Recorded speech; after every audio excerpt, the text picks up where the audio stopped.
Victorious Palestinian guerrillas atop a destroyed Syrian tank in Sidon, south of Beirut.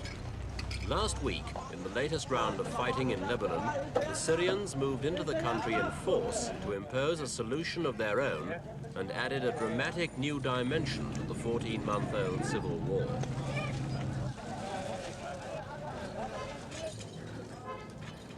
Against all expectations, the Palestinians and their left-wing Muslim allies managed to halt the Syrian advance on Sidon and promised to fight on if necessary here and elsewhere, so threatening even more death and destruction to a country that's already suffered too much.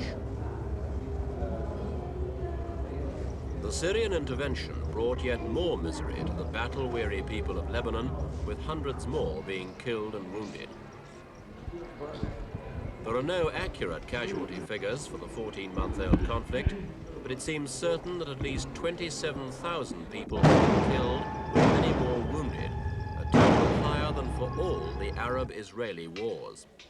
In one day's fighting in Beirut alone, more people were killed than on the heaviest day of American bombing in Hanoi during the Vietnam War.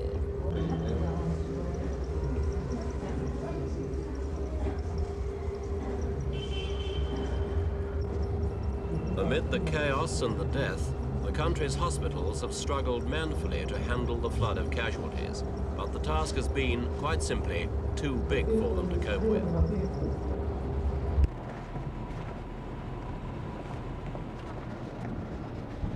The destruction of property has also been colossal.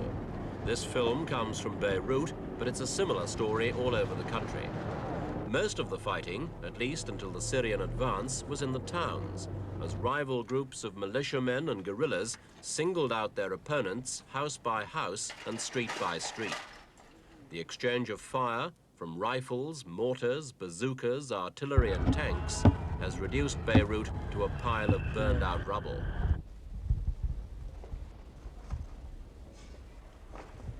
The cost of the damage runs into thousands of millions of pounds, and Beirut's former preeminence as a tourist and business center for the entire Middle East seems unlikely ever to return.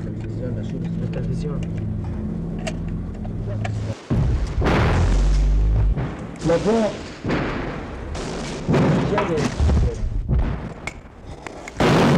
conflict is mainly Moslems, who've been allied from the start with the Palestinian guerrilla movement, which has many of its bases in Lebanon.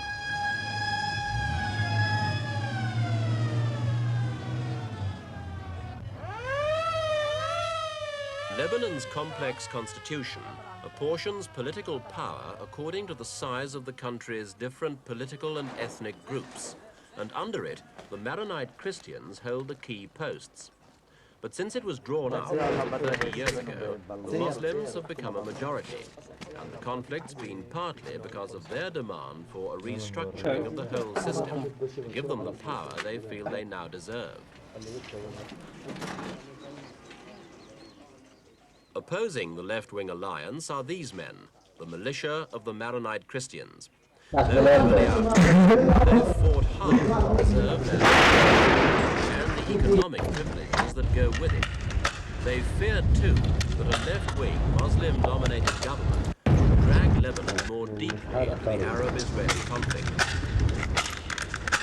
At first, they managed to hold their own, despite discreet support from conservative Arab states suspicious of the left-wing alliance. Early this year, the weight of numbers began to tell. They were reduced to fighting a desperate rearguard action.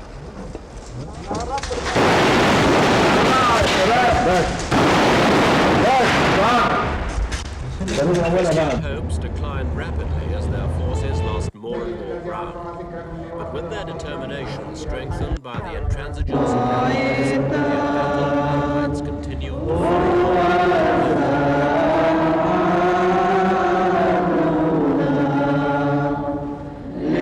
Temporary ceasefire, which would 2 dozen of them, the Christians were as likely as their opponents to break them in the search for some short-term military advantage. So the war's gone on, killing active soldiers and innocent civilians alike.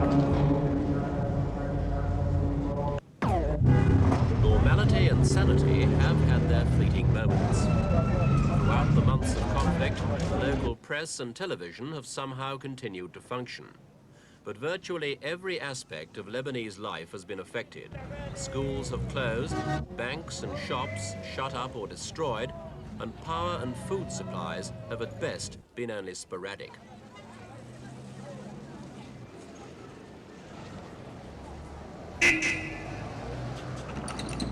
During the ceasefires of a few weeks ago, the streets would fill with people using the rare silence as a chance to restock their larders or their wardrobes. There's been little chance, though, of forgetting the conflict, with troops always on the move through the divided city.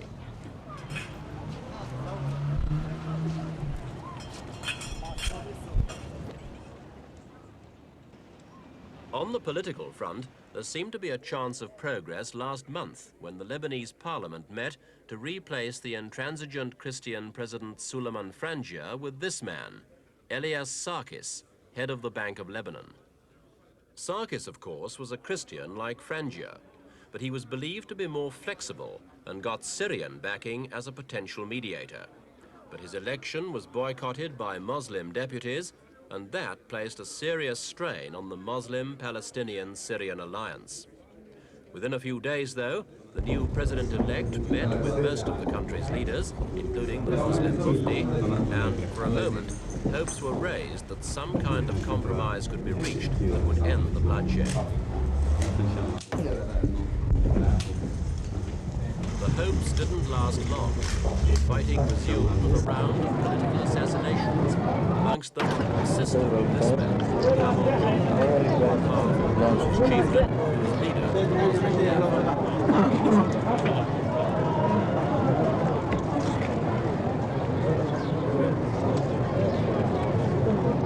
Jumblat's sister had lived undisturbed in a Christian area throughout the conflict. Her murder seemed deliberately calculated to spark off renewed fighting, even though Jumblat himself called for no revenge to be taken, and though Christian leaders quickly began a search for her assassin.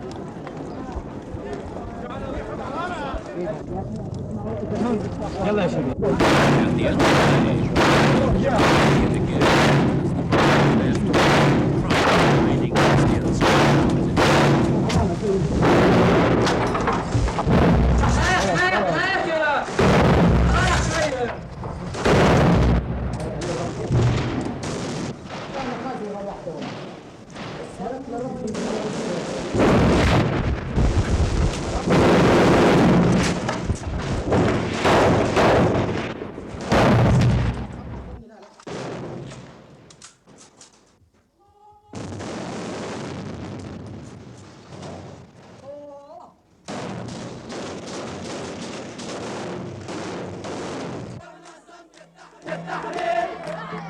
Their successes on the streets encouraged the left and the Palestinians to push for a final military victory over the Muslims.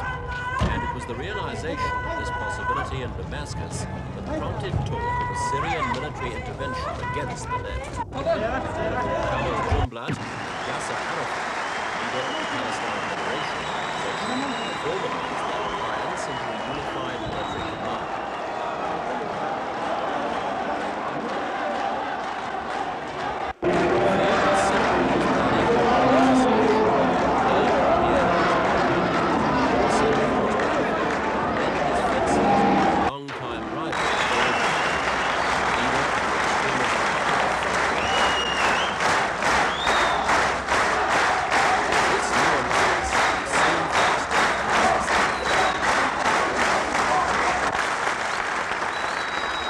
At the beginning of June, President Assad of Syria ordered his army to move into eastern Lebanon to raise the siege of a number of Christian villages. His full reasons remained unclear, though there seems little doubt he was anxious to curb the Palestinians' growing military dominance and to prevent the creation of a left-wing government closely allied to the PLO, but independent from and hostile to Damascus. At first, the Syrians met with little resistance, with the Christians welcoming them and the Muslim left falling back. The Syrian force, initially 6,000 or 7,000 strong, dug in along the Bekaa Valley and astride the Beirut-Damascus highway, while Syrian gunboats clamped a blockade on the coastal ports to prevent arms supplies getting through to either side. And while they waited for orders, their commanders strove to defuse any opposition they might meet.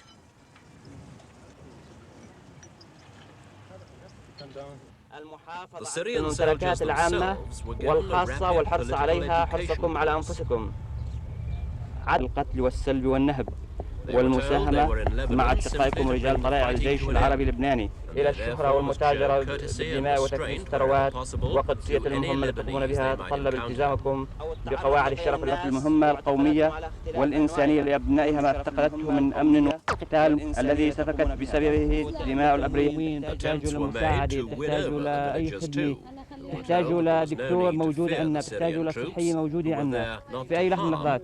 عناصرنا موزعين على كل الطرقات، مهمتهم الوحيدة إنهم يستقبلوا بدون أي مقابل ومجاني. مستشفيات دمشق.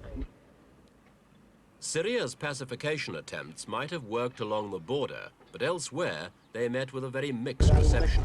Left-wing Muslim and Palestinian alliance was outraged by Syria's move and called a general strike in Beirut to demand a Syrian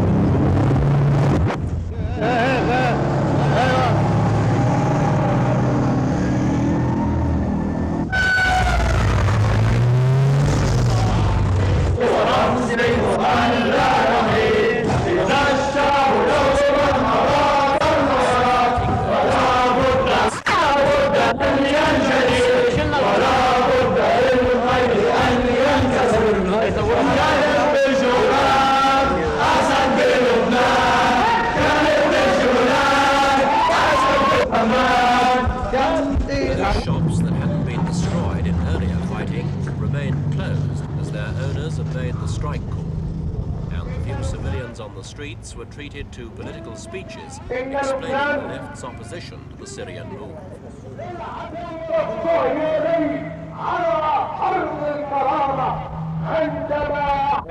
The PLO in particular sought to avoid an open conflict, perhaps because Syria has been one of its closest supporters for more than 10 years. PLO spokesman called for Syria to agree to a ceasefire, help work out a political agreement, and then withdraw its troops.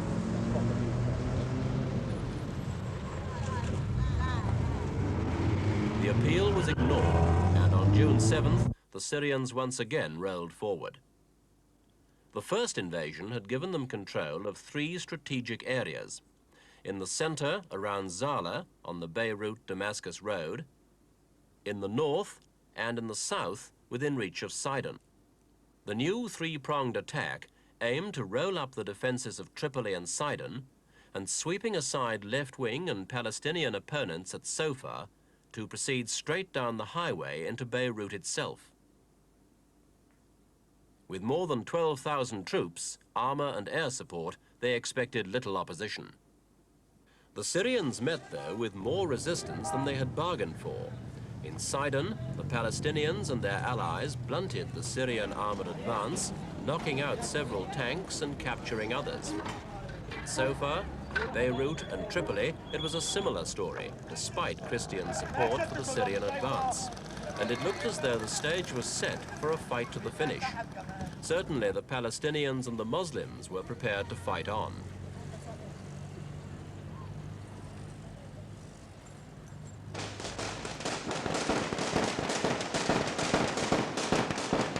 With the war becoming more than just a Lebanese affair, the Arab world at last moved to take some decisive action.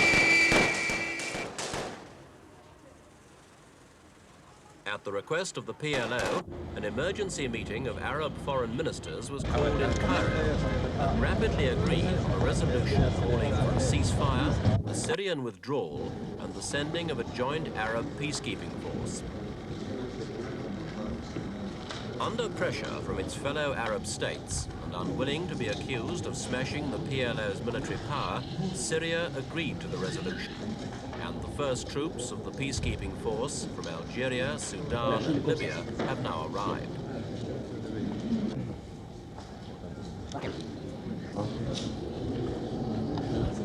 The question now is whether the new ceasefire will hold. None of those agreed between the various Lebanese groups past. The underlying dispute still remains, and the Syrians now seem to have failed in their attempts to impose their own style of settlement. It may now be possible, under Arab League sponsorship, for new talks to begin. But if political compromises are not accepted, the people of Lebanon may yet have more suffering to face.